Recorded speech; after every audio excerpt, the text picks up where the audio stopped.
Muito bem-vindos, ou melhor, muito bem-vindo ao nosso novo canal Direito Criminal ao Vinho. Para você que gosta de direito criminal, que gosta de direito, que gosta de literatura, de cinema, de livros, tenho certeza que você vai gostar dessa nossa ideia, desse nosso canal. Eu sou Marion.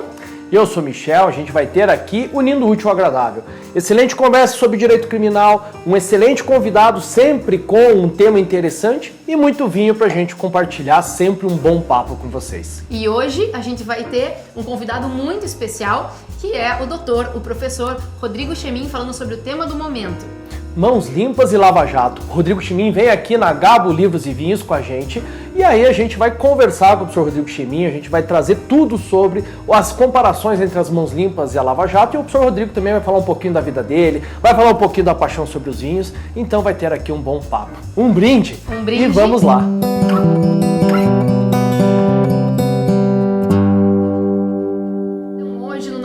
Programa aqui do Direito Criminal ao Vinho, a gente recebe um convidado muito especial para conversar a respeito da Mãos Limpas e também da Lava Jato, alguém que entende muito do assunto, quem mais entende do tema no Brasil, que é o professor, o Dr. Rodrigo Chemin. Muitíssimo obrigada pela tua presença, por ter aceitado vir aqui tomar um vinho conosco, comer um queijinho, conversar sobre esses temas. Se você puder, por gentileza, se apresentar para o nosso espectador, fala um pouquinho da tua história, fala um pouquinho da tua relação com o direito, mais especificamente com o direito criminal.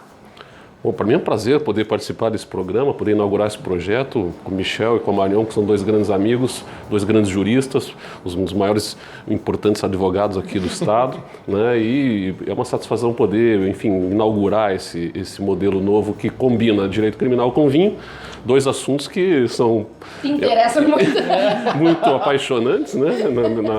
Numa proporção equilibrada entre eles, né? Bom, eu sou procurador de Justiça, membro do Ministério Público do Paraná há 26 anos, né? E sou professor também de Direito Processual Penal também há mais de 20 anos, aqui nas universidades de Curitiba, na Unicuritiba, na Universidade Positivo e na FAI. E minha relação com o direito penal decorre justamente da profissão, né? O Ministério Público tem como carro-chefe atuar na área criminal. Você sempre quis seguir o direito criminal quando você era menor, quando você era novo, você tinha esse sonho já, direito penal, ou isso surgiu na tua vida meio por acaso? Surgiu depois. Na verdade, eu tenho em casa, né? Meu pai é também integrante do Ministério Público de carreira, então eu ouço falar de direito criminal desde que sou criança. Minha mãe também é advogada, procuradora do Estado e advogada militante, então o assunto lá em casa sempre foi direito, né? No almoço, no jantar, eu mesmo não entrando na faculdade, enfim, vivia isso tudo no dia a dia. Meu pai foi diretor da Penitenciária Central do Estado, foi diretor da Polícia Civil, além de membro do Ministério Público, então esse é o assunto que está no meu dia a dia. Mas não foi algo que, enfim, me chamasse a atenção de imediato. Só depois que eu entrei na faculdade mesmo, que fui vendo, experimentei a questão da advocacia, sob a ótica do estágio e tal, e vi que o meu negócio mesmo estava no sangue, eu acho que era Ministério Público mesmo, e aí, claro, a área criminal acaba sendo sempre apaixonante, todo estudante de direito se apaixona inevitavelmente pelo direito. Nem precisa ser do direito, né? Para se apaixonar por crime. Mas o que muitos falam é a noiva que ninguém casa, né? Poucos casam, aliás, com essa noiva. Chemin, me conta uma coisa, quando surgiu a opção, vou para o Ministério Público?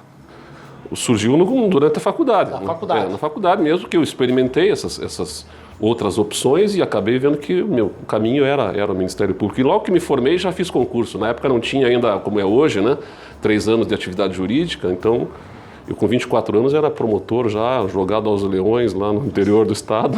Qual foi a primeira comarca? Primeiro lugar de você. Eu fui para Telêmaco Borba como promotor substituto, fiquei 1 ano e pouco em Telêmaco Borba, depois em Bituva, que é uma cidade próxima de Ponta Grossa, 2 anos e meio, depois Assis Chateaubriand, lá do outro lado do estado, 600 quilômetros de Curitiba, mais 1 ano e pouco. Aí fui promovido para Londrina, mas acabei nem indo, porque a carreira ela é meio cíclica em termos de progressão, e vim removido para Curitiba, e aí eu já estou no fim da carreira hoje como procurador de justiça. E, assim, há muita glamorização nos concursos públicos. E a vida inicial do promotor é difícil? Como que é? É um clínico geral, né? Quando se ingressa no Ministério Público, você tem que dominar quase todos os assuntos e mais um pouco ainda, né? Você tem que entender de psicanálise, tem que entender de psicologia, porque você lida com o povo, muito forte a ligação no interior, principalmente do Ministério Público, com o atendimento de povo. E além das questões jurídicas múltiplas que você tem que atender, que é tudo é com você, desde consumidor, infância e juventude, saúde pública, meio ambiente, a própria questão criminal, questões cíveis, do uso capião, família, é tudo ao mesmo tempo. Durante um dia você vê todas essas matérias, é realmente uma loucura. Aos poucos vai afunilando e vai especializando. E o mais difícil desse início de carreira é que aí você está num lugar super pequeno, sem muita estrutura, às vezes sem família, às vezes sem um lugar para comprar um vinho. Então, às vezes dá sorte, vai lá para Barracão, na fronteira com a Argentina, né? Pode depende, às vezes tem. Eu tinha uma amiga minha que ela passou por concurso de juiz, ela começou a correr em volta da praça, que ela gostava de correr. Dali a pouco todo mundo na cidade começou a correr junto com ela. E ela falou, vou parar com isso. Tem muito isso do promotor ser a celebridade, ser a atração? É inevitável em cidades de 20 mil habitantes que chegue um forasteiro e ele acabe sendo, de alguma forma, o centro das atenções. Não necessariamente o promotor, o juiz, pode ser um médico, pode ser, enfim, alguém de fora da cidade, né? Chama atenção, é inevitável, né? Eles te monitoram a vida, né? Sim. Eu também já trabalhei com uma promotora de justiça que disse que quando ela entrava na missa, todos se levantavam e aplaudiam, por exemplo, o promotor entrando na igreja. Bom, a gente está aqui então para conversar um pouquinho hoje a respeito da Operação Mãos Limpas e também da Operação Lava Jato. A Operação Lava Jato, todos vocês sabem, é um dos temas do momento no Brasil, mas eu queria saber do Chemin, quando que você nasceu o interesse para falar sobre a Operação Mãos Limpas? Quando que você viu a necessidade de estudar isso? Enfim, você é o cara nesse tema hoje no Brasil, então conta um pouquinho do começo dessa história. Eu já tinha ouvido falar da Operação Mãos Limpas quando ela ocorreu nos anos 90 na Itália, pelo noticiário aqui no Brasil. Mas a gente acompanha muito superficialmente, não tinha uma ideia muito precisa. Até a gente meio que confunde, às vezes, a Operação Mãos Limpas com uma outra operação que ocorreu nos anos 80, foi uma grande operação contra a máfia. Depois a gente pode até comentar um pouco melhor essa diferenciação entre uma e outra. Aí, quando, enfim, inicia a Lava Jato, em 2014, aqui no Brasil, como professor, a gente acaba participando de eventos, seminários, essas questões, né? De simpósios. E se me permitir um parênteses, só antes de explicar, todos os parênteses, né, me ocorreu agora, né? Porque simpósio que a gente participa vem do grego, né? E está relacionado justamente a isso que nós estamos fazendo aqui agora, na origem, né? Me ocorreu agora, me lembrei do banquete de Platão. O banquete de Platão, no original, o título não é o banquete, é o simpósio. E simpósio é justamente o que eles faziam depois de cear, se reuniam para tomar um vinho. O vinho era a razão de ser em homenagem a Zeus, para que se dialogasse a respeito de um determinado assunto. Nada mais propício aqui, né? Falar em banquete, assim, para o espectador, a gente está comendo umas zeitoninhas, uns queijinhos, né, que não aparecem aí na filmagem. Simpósio, resgatando a originalidade do termo. Né? Isso é tudo histórico. Muito legal. Essa é a ideia. Muito bacana. Então vamos lá. Então eu participando desses simpósios, não com esse garbo e elegância como esse gabo, né? com esse gabo aqui na Gabo, como esse de hoje. Mas assistindo fala de outros professores, alguns professores começaram a fazer essa ligação e começaram a fazer num tal sentido, numa tal conotação muito pejorativa, nos seguintes termos: a Operação Mãos Limpas na Itália teria sido muito parecida com a Lava Jato e um grande fracasso. E vendiam a ideia de que o caminho da Lava Jato também seria ter este mesmo destino de ser um grande fracasso. E aquilo me incomodou, mas como um grande fracasso, se a partir dessa operação as coisas vieram à tona, e a gente sabe hoje mais ou menos como as coisas funcionam às claras em termos de jogo de poder, né, de tomar lá da cá, de empresas que, enfim, conduzem a sorte do país, né? E eu sabe o que eu preciso estudar mais isso aí, entender melhor, porque se foi de fato um fracasso, quero entender por que foi um fracasso, para ver se a gente não repete um erro aqui, ou poder contribuir dogmaticamente, doutrinariamente, enfim. A coisa chegou num ponto que eu comecei a estudar e me surpreendi com a incrível semelhança nos detalhes entre aquilo que aconteceu há algo como 26 anos atrás na Itália e o que vem ocorrendo aqui na Lava Jato desde 2014. Se você tivesse que apontar essas principais semelhanças, então, fala pra gente o que de pronto te chamou a atenção em termos de semelhança, porque depois também acho que é importante que a gente fale que existem diferenças e quais são essas diferenças, né? Mas as semelhanças são enormes, desde a origem do dinheiro. Na Itália o dinheiro provinha da petrolífera italiana em grande parte, desde os anos 60 no primeiro momento. mas potencializado no início dos anos 90, e se destinava a partidos políticos para fazerem caixa 2 para as campanhas políticas na Itália e também para embolsar, né, enriquecer pessoalmente os políticos corruptos.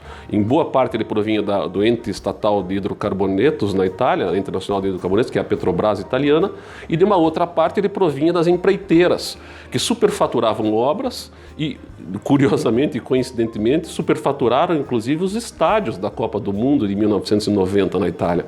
A Operação Mãos Limpas ela inicia em 1992 e em 1990 teve a Copa do Mundo na Itália. Os estádios foram todos superfaturados.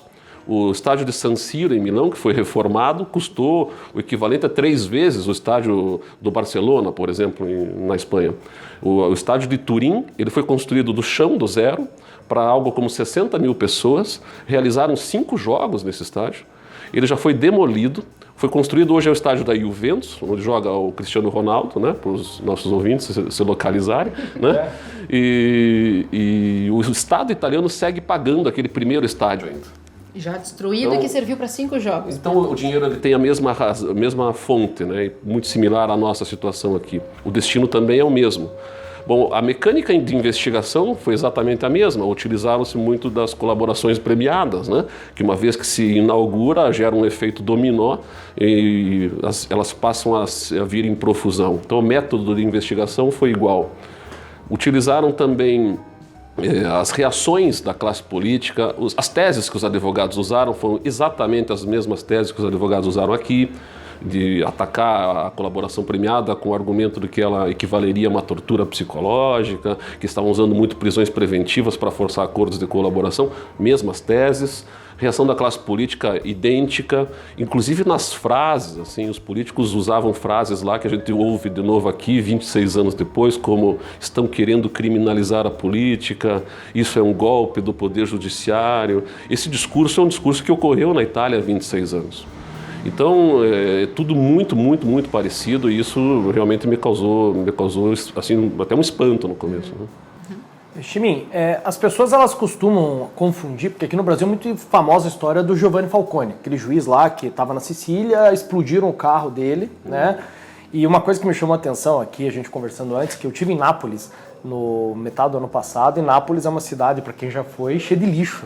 É uma cidade sensacional, é uma Itália raiz mesmo, aquele povo que está xingando na janela, enfim. É o italiano caricato. O italiano caricato em Nápoles. E aí eu fui dar uma olhada e me falaram o seguinte, que o lixo lá é dominado pela máfia lá, na máfia napolitana. E aí aqui no Brasil então, tem muita essa confusão de que foi durante as Mãos Limpas que mataram o Giovanni Falcone. Existe uma relação sobre isso? Direta não, foram 2 grandes operações, né? Uma que ocorreu nos anos 80, que até inicia com a prisão de um mafioso aqui no Brasil, que era o Tommaso Buscetta. Ele estava foragido aqui no Brasil, ele é preso aqui no início dos anos 80, extraditado para a Itália, e ele faz o primeiro acordo de colaboração premiada, acho que da história da Itália. E resolve entregar como funcionava a estrutura mafiosa por dentro, fazendo com que as autoridades de investigação italianas conseguissem compreender pela primeira vez como é que a máfia de fato se estruturava. Porque até aquele momento, até os anos 80, o Estado italiano tinha assim, uma ideia superficial de como a máfia operava. A partir das investigações, você vai tentando montar uma espécie de um quebra-cabeça, né? Pega um documento aqui, pega uma informação ali, vai tentando entender como é que funciona. Quando o Tommaso Buscetta abre o jogo, a coisa ela se revela muito diferente do que eles tinham ideia e permite fazer o que eles chamaram na Itália, em italiano, de um maxi processo, que é um processo gigantesco contra a máfia. Foi a maior investigação contra a máfia da história da Itália. Fez um strike na estrutura mafiosa, prenderam os capo dei capi, lá os chefões, todos foram presos. Resultado do sucesso dessa investigação, os 2 principais investigadores, você falou no Giovanni Falcone, e além dele teve o Paolo Borsellino, que era o segundo principal protagonista da investigação. Os 2 morreram em atentados feitos pela máfia no ano de 1992 em Palermo, num espaço de tempo de 3 meses, mais ou menos. Com a morte deles encerra praticamente essa grande investigação naquele momento ali, e é exatamente o momento em que está nascendo no norte da Itália, porque aquilo foi no sul, né, Sicília no sul, no norte da Itália, em Milão, está nascendo a Operação Mãos Limpas, que ela nasce também em 1992. As pessoas às vezes confundem achando que é a mesma coisa, né? Quando está encerrando uma, está começando a outra, na verdade. E foi no começo da Operação Mãos Limpas que teve um episódio bastante curioso, para dizer o mínimo, se você puder dividir com a gente, com o espectador também, como é que foi esse episódio que deu origem a essa operação? Assim como ocorreu aqui no Brasil, também que foi um caso, podemos dizer assim, menor, né? Quer dizer, uma Land Rover entregue aqui para o Paulo Roberto Costa, que chama a atenção, isso... Quem é Paulo Roberto Costa e começa a investigar a partir do caso menor. Na Itália também foi um caso pequeno que deu origem a essa grande investigação chamada Mãos Limpas. O que ocorria lá? Praticamente todos os órgãos públicos estavam dominados pela corrupção. E até os menores órgãos públicos, como por exemplo um asilo para idosos, um asilo público para idosos chamado Pio Albergo Trivulzio em Milão, era comandado por um sujeito que tinha uma pretensão de vir a ser prefeito de Milão um dia, integrava o Partido Socialista Italiano, chamava-se Mário Chiesa. E o Mário Chiesa é colocado nesse asilo com o propósito de arrecadar a propina para o partido. E ele está lá já há alguns anos. Então todos os que querem fazer algum contrato com esse órgão público, ele diz, 10% é propina. E, inclusive o setor de limpeza. Então um pequeno empresário que fazia, limpeza de chão, limpeza do ambiente lá, ele é procurado e diz, olha, precisamos renovar o contrato, 10% é meu. Só que a Itália estava passando por uma crise econômica num tal grau que chegou num ponto que ou o empresário dava os 10% e não lucrava nada e quebrava, ou ele não dava os 10% e também não fazia o contrato e não lucrava e quebrava. Ele ficou numa sinuca de bico.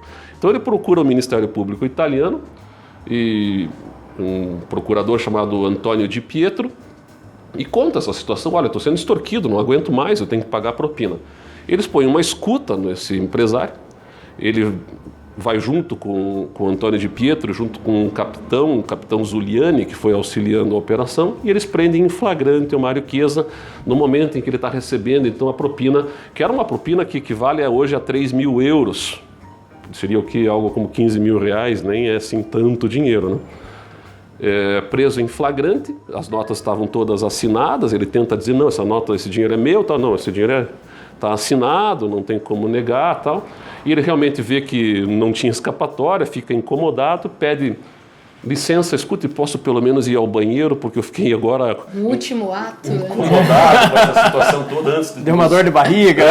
Nos deslocarmos até a delegacia. Então, não, pode ir ao banheiro, não tem problema, 1 minuto não tem problema. Ele vai ao banheiro e começa a demorar.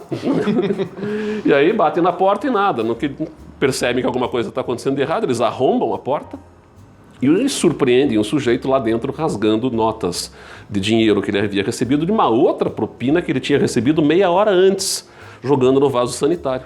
Então a única coisa que ele conseguiu ele foi entupir o vaso sanitário de notas de dinheiro de uma propina que ele havia recebido meia hora antes. Então ele cai numa situação que ele começa a perceber, olha, se antes era uma propina de 3 mil euros, o que se resolveria ali com transação penal, até numa paralelo com o nosso modelo aqui, um acordo rápido e solução rápida, sem prisão, sem nada, de repente já não é mais uma propina só, são 2, o que faz com que ele fique preso. Ele acha que vai ser socorrido pelo chefão do partido, que era o Bettino Craxi, que era o então primeiro-ministro da Itália, um cargo equivalente a presidente da República para nós aqui no Brasil.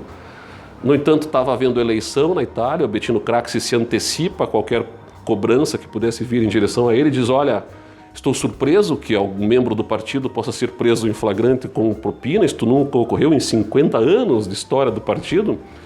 Como quem diz assim, se vire, né? Ele recebe esse recado, ele já estava sendo investigado até esse sujeito pelo Antônio de Preto por uma notícia de uma outra propina de um outro negócio alguns meses antes. Então já estava em curso uma investigação com quebra de sigilo bancário e ele já tinha identificado 2 contas na Suíça.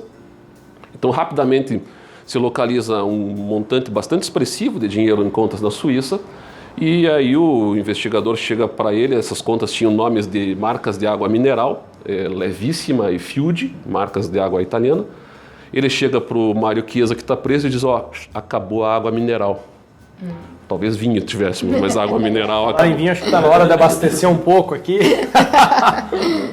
Então... você tem uma situação que inicia com um caso pequeno e aí ele resolve fazer um acordo de colaboração. Então ele diz, então eu voglio vuotare il sacco, eles dizem em italiano, quer dizer, eu quero esvaziar o saco, quero contar tudo que eu sei, não vou ficar com esse pepino sozinho, e aí desencadeia o efeito cascata das delações premiadas. E Cheminha, a gente aqui no Brasil tá com um ex-presidente preso já há praticamente um ano, vai completar um ano agora, e ontem, o programa agora está sendo gravado em março de 2019, tivemos ontem um episódio a respeito da prisão também do último presidente. Coisas assim também aconteceram na Itália nessa época, esse nível de político, vamos dizer assim, sendo preso, como é que foi lá? Sim, eu falei do Bettino Craxi como primeiro-ministro, ele foi investigado. O mesmo problema que nós temos aqui de imunidade parlamentar formal, que é o foro privilegiado, eles também têm na Itália essa proteção. Lá até era com um grau maior do que nós temos aqui agora, não podia sequer conduzir a investigação enquanto ele fosse primeiro-ministro. O fato é que chega num momento que é insustentável manter-se o governo e o presidente, que não está muito envolvido nessa confusão toda, porque o presidente é uma figura mais decorativa, né?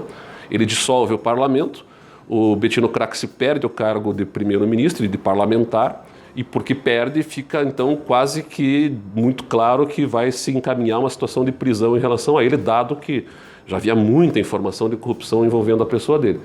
Ele foge para a Tunísia para não ser preso.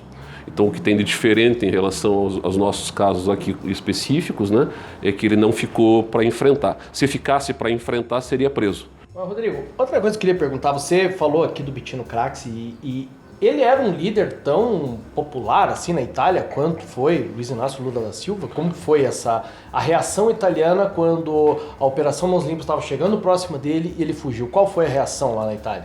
O povo foi para a rua na Itália. Foi para a rua cantando músicas de protesto. E o Bettino Craxi, ele cometeu, acho que, um erro. Ele até era um cara que tinha uma certa popularidade, não exatamente na mesma proporção que o Lula.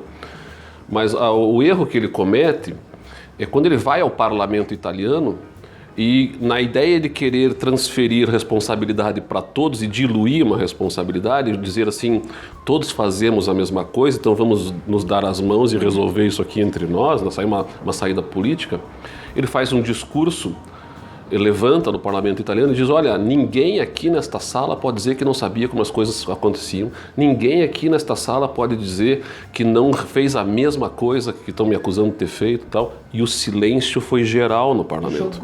Ninguém reagiu, ninguém disse, não, eu não. Ninguém levantou e disse, espera um pouquinho, eu não. Eu vou, mas todo mundo vai comigo. Aquilo causou um impacto muito forte na população italiana, que o Bettino Craxi, na época, ele morava num hotel em Roma, Hotel Rafael, e a população vai na porta desse hotel na manhã do dia seguinte e quando ele está saindo começam a jogar moedas em direção a ele e cantar uma paródia da música Guantanamera. Se me permite. Eu tinha medo que isso... Deixa eu tomar um golinho aqui. Molha a garganta e solta o gogó, Cheminha. Veja, vê se eu lembro aqui a letra, né? Era algo como... Vuoi pure queste, Bettino, vuoi pure queste, Bettino, vuoi pure queste. E queste eram as moedas que eles atiravam. Quer também estas, em italiano, quer também estas, Bettino jogavam moedas em direção a ele. Tem até, se tiverem curiosidade, deve ter no YouTube essa cena, né? Então ele não tinha a mesma popularidade que o Lula, claro, mas... acho que essa iniciativa dele de querer, enfim, cooptar os pares ali venham me salvar, venham me socorrer, pegou muito mal e a população reagiu pesado, né? E para quem não conhece a operação, foi muito tempo depois desse episódio da população jogar moeda que ele fugiu para a Tunísia? Não, demorou um pouquinho, mas a coisa na Itália foi muito mais rápida do que aqui no Brasil. Em coisa de 3 anos, eles tinham levantado mais de 4.000, na verdade, pessoas foram investigadas na Itália. Aqui na Lava Jato, acho que não chega a 300 pessoas no primeiro momento. Então foi uma coisa muito acelerada assim na Itália, né? Quanto tempo que durou a operação lá? O auge mesmo da operação foram 3 anos.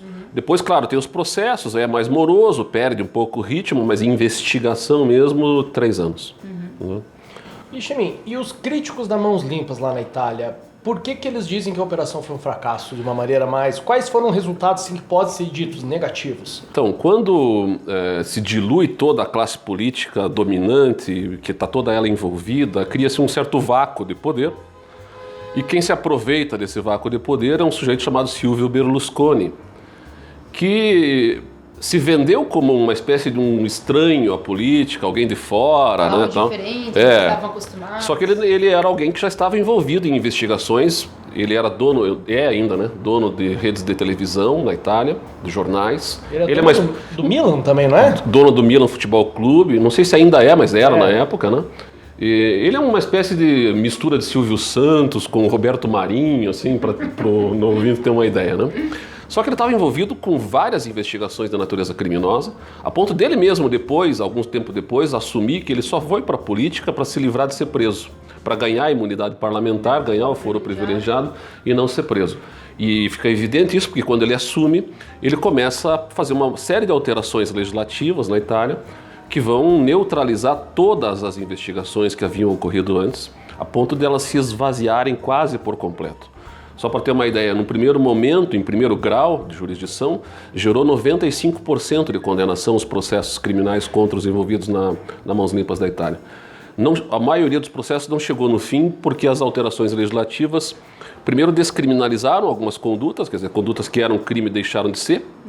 Depois ele altera os marcos prescricionais, que é o tempo que o Estado tem para punir. Diminuiu pela metade, se o tempo era 15 anos, ele diminuiu para 7 anos e meio, aí muita coisa acabou prescrevendo. Depois ele cria entraves de probatórios. Só para você ter uma ideia, assim, documentos que vinham da Suíça, que comprovavam a lavagem de dinheiro na Suíça, vinham através de um ofício lá da Suíça dizendo, olha, essa documentação é oficial. Ele disse, não, agora não serve assim. Tem que ter, literalmente falando, tem que ter um carimbo. Se não tiver um carimbo no documento, não vale como prova. E como não tinha um carimbo, você vai ter que pedir tudo de novo agora com o carimbo. Só que demora, né? E como demora, levou também para prescrição. Então teve muita alteração, não foi nenhuma nem duas, foram mais de 20 alterações legislativas ao longo dos anos, que neutralizaram os efeitos a ponto de esvaziar quase por completo e dar essa ideia de fracasso, né, da investigação. A Itália segue hoje sendo tão corrupta quanto era há 26 anos atrás, acho que em grande parte por conta disso. Por conta de um recado que eles mesmos deram a eles mesmos, os políticos italianos. Disseram, olha, por mais que nos peguem nos crimes mais escancarados, nas condutas mais desonestas, a gente dá sempre um jeito, muda a lei aqui ou ali, espera inclusive um momento propício para fazer isso. E podemos seguir roubando como sempre fizemos. Aliás, para que o nosso ouvinte aí tenha uma ideia da dimensão do problema que isso gera, práticas de corrupção hoje são realizadas em grande parte pelos mesmos protagonistas lá de 26 anos atrás. Eles estão aparecendo de novo. O próprio Mário Chiesa, que foi o primeiro lá, né, que deu início a tudo, ele foi pego de novo praticando corrupção. E para dar um ar assim, dramático, eles estão inclusive falsificando vinho. Isso não. Você veja que absurdo. O Brunello de Montalcino, na Itália, já teve 13 episódios diferentes de falsificação do Brunello de Montalcino em práticas de corrupção. E é hediondo isso lá? Esse é crime hediondo, isso aí devia dar, né? Isso aí devia ter qualificação por resultado, imagina a ressaca desse. Não, prenderam mais de 160 mil litros de Brunello de Montalcino falso. Olha só. Bom, então a gente já conversou a respeito dessa relação, diferenças e semelhanças. Se é que é possível usar essa palavra, você diria que é justa ou é injusta essa comparação, então, sobre os destinos do que foi a Mãos Limpas e a destino da Lava Jato, para a gente fechar essa discussão, porque depois eu quero ouvir um pouquinho de você a respeito do vinho também, né? Então... o destino da Lava Jato acho que é um pouco cedo para a gente ainda traçar, acho que a coisa ainda está em curso, né? O risco existe de se repetir o mesmo modelo de neutralização por alterações legislativas. A gente está vivendo um momento um pouco diferente. Acho que o que a gente tem de diferente em relação a Mãos Limpas na Itália, que pode ser que desenhe um caminho diferente? Primeiro, redes sociais. Isso não existia nos anos 90, né? E as redes sociais hoje elas deslocam um pouco a linguagem oficial da imprensa. Se na época a imprensa na Itália, no primeiro momento, muito interessante analisar a imprensa na Itália lá, no primeiro momento eles tinham medo que os donos dos jornais influenciassem as notícias. Então os jornalistas fizeram um grupo que todos davam a notícia ao mesmo tempo, tudo igual, para que ninguém pudesse... Só que chegou num ponto, quando o Silvio Berlusconi entrou na jogada, ele é dono de jornal, e aí mudou e ele desuniu a classe jornalística e começou a plantar notícias que... Fake news. Não sei se fake news, né, mas fazer notícias de propósito para desmoralizar. E criando no inconsciente coletivo algo negativo em relação à visão positiva que a população tinha antes. Hoje isso não consegue ter a mesma força, porque você tem outros meios de se informar, e a gente hoje, enfim, as redes sociais, elas acabam sendo um caminho de informação falso, errado em algum momento, mas ao mesmo tempo permite que se organize, enfim, cria um cenário diferente, né, que a Itália não tinha. E a reação do político ela é imediata. Quando tem uma reação negativa em redes sociais, ele recua. A gente teve alguns exemplos aqui no Brasil, né? Não sei se vocês se recordam, mas teve uma segunda-feira à noite que tentaram fazer uma lei de anistia para o Caixa 2 aqui no Brasil. Lembram disso ou não? Sim. Foi acho que ano passado, retrasado. Eles tentaram aprovar e aí, como houve uma reação imediata das redes sociais, eles recuaram no mesmo dia ainda e ninguém assumiu a paternidade, ninguém sabia quem era o cara que organizou aquilo. Se não tivesse essa reação, teria sido aprovada a lei da anistia, como na Itália eles aprovaram. Na Itália até eles aproveitavam para aprovar essas leis em momentos assim que a população não estava prestando muito atenção. Teve até uma dessas leis que eles aprovaram lá, que foi chamada na Itália de lei salva corruptos, né? Eles aproveitaram em 94 um jogo da semifinal da Copa do Mundo nos Estados Unidos. Bulgária contra a Itália jogava a semifinal. Como a população italiana é tão fanática por futebol quanto a nossa, até mais eu diria até, os italianos todos estavam na frente da televisão. A Itália jogava a semifinal da Copa do Mundo, o Brasil já estava na final, não sei se se recordam, em 94. Era o tempo que o Brasil ia para a final. Isso, né? Dá saudade. Né? E a Itália depois foi até jogar e perdeu, né, a final, mas os italianos estavam todos na frente da televisão, não tinha ninguém, portanto, fazendo nada, e eles estavam aprovando essa lei, aproveitando assim, a ausência de atenção. Então, hoje talvez tivesse até nesse contexto uma reação, talvez tardia, talvez simultânea, mas que talvez impedisse que uma lei pudesse vir no sentido de neutralizar as investigações, né? Então isso tem de diferente. Outra coisa que a gente tem de diferente, eu acho que foi a ida do Sérgio Moro para o Ministério da Justiça. Criticável sobre alguns aspectos, enfim, mas uma tentativa que me parece que ele deve ter pensado, eu não conversei a respeito disso, estou fazendo uma ilação aqui, né? Tentado ir lá para propor leis no sentido contrário daquelas leis que foram propostas.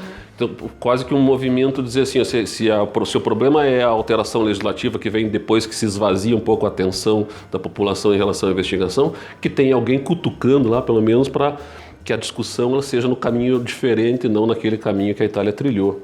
Não sei, pode ser que seja também uma tentativa de não repetir o mesmo destino que a Itália, de certa forma, já concretizou. Essa é a minha última pergunta, até se me permite, o tempo aí já está estourando. Você me permite tomar um vinho lá também? Que a gente está metralhando o Chiminho aqui, nós tomamos uma garrafa inteira, ele tomou só uma taça, né? O convidado aqui, pelo jeito, não foi tão bem tratado. Não foi bem tratado.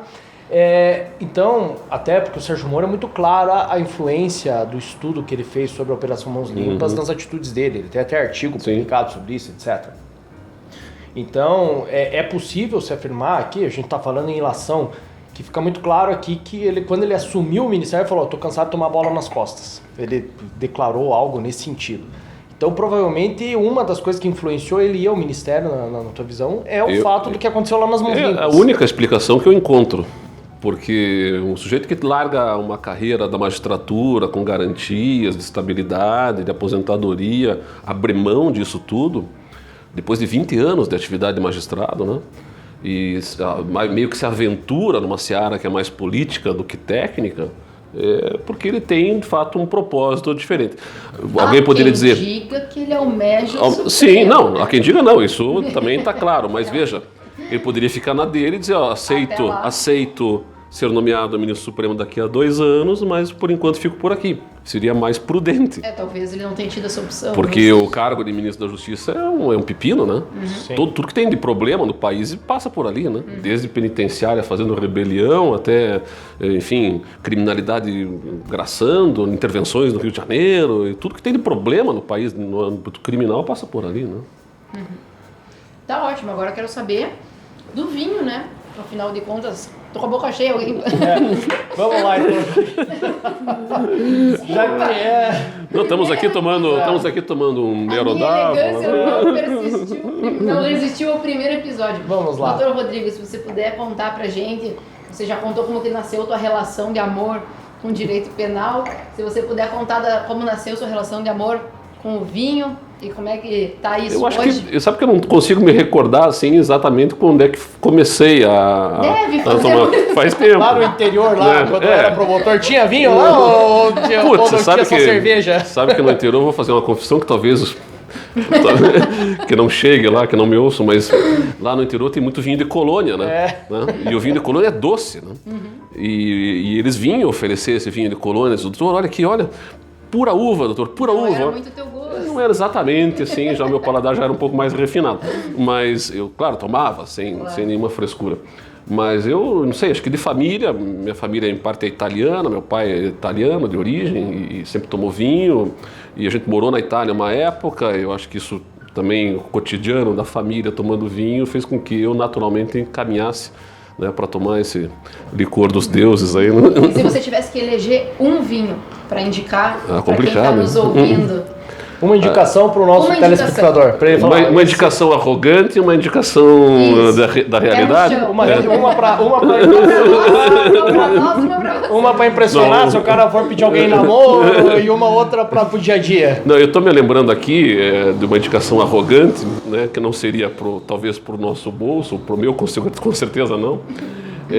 Estou me lembrando a propósito da nossa conversa do Aldemir Bendini, que foi presidente da Petrobras, acabou sendo condenado na Lava Jato, acho que há 11 anos, se não me falha a memória. E uma das coisas que aprenderam na casa do Aldemir Bendini foram 2 garrafas de vinho. E cadê? Só 2. Onde foram Né? parar? Uma era o Chateau Petrus, que eu vou chutar, mas deve estar o quê? Uns 30 mil reais a garrafa, mas tá mais, talvez até mais que isso, né? E outro, qual era? Chateau Margaux, se não me falha a memória. A safra do Chateau Petrus é 1987. Antes da Constituição, o vinho, né? A Constituição de 88. E o outro era de 2007. São vinhos caríssimos, né? Tá? Então, se eu quero recomendar esses vinhos, né? Não Mas, é assim, para o só nosso fazendo- gosto, mas sim. Só fazendo um paralelo. Esse vinho, tudo indica que era para lavagem. Por que vinho é tão fácil para ser usado para lavagem de dinheiro? Porque o preço do vinho ele oscila muito, né? um serviço, né? Não é uma coisa assim tabelada, né? Quanto o sujeito estiver disposto a pagar, dependendo acho que E o de uma sujeito está disposto a pagar. Está disposto, né? E então você tem vinho, tem obras de arte, né? Que são muito usadas para lavagem e tal. Mas enfim, um vinho... Eu gosto muito dos vinhos argentinos, né? Eu gosto muito do Malbec e do Cabernet Sauvignon. Dos Malbec eu gosto muito do Luigi Bosca, né? Do argentino aqui, né? E, enfim, não tem muita frescura assim com vinho, no meu paladar não é assim tão apurado, né? Mas eu ficaria mais entre um Catena Malbec, mas por aí são vinhos não muito baratos, mas também não absurdo de caro. Imagino que deva estar numa faixa de uns 150, 200 reais a garrafa, né? Ou menos até do que isso, né? Aqui na Gabo, o vinho seguramente menos do que isso, né? Recomendo que procurem a casa aqui, né? Chemi, muitíssimo obrigada. A gente já está com o tempo um pouco esgotado. Eu queria- A minha taça já está vazia. Eu queria, se você me permitisse, eu até anotei aqui, né, Por favor. por conta dessa questão toda das mãos limpas e do vinho, uma passagem grega antiga enfim, em Hesíodo, em italiano seria assim: non offrire mai nell'ora dell'aurora a Zeus il nero vino com mani non pulite. Mani non pulite seria com mãos não limpas. Numa tradução para o português.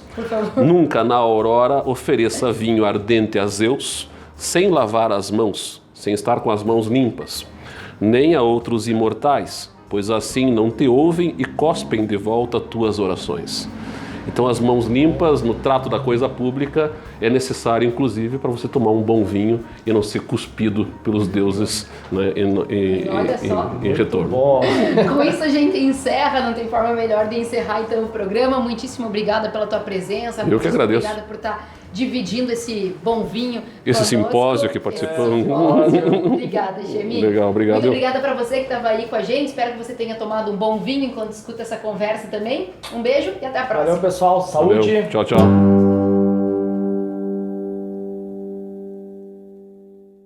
Olá, aqui é a Tati da Gabo Livros e Vinhos e o vinho de hoje é o Barone di Montalto Acquarelli Nero d'Avola, safra 2016. Esse vinho aqui é da região da Sicília, sul da Itália, a terra do Don Corleone, a terra do Monte Etna, o maior vulcão ativo da Europa. Esse vinho é bastante leve, fácil de tomar, bastante frutado e até um pouco perigoso. Vai muito bem com boas conversas, um bom pistache, futebol italiano e o cannoli da nona no almoço de domingo. Gravando em 3, 2, 1. Olha um banquete assim pro espectador, a gente tá comendo umas azeitoninhas, uns queijinhos, né, que não aparecem aí na filmagem. simpósio, inaugurando. resgatando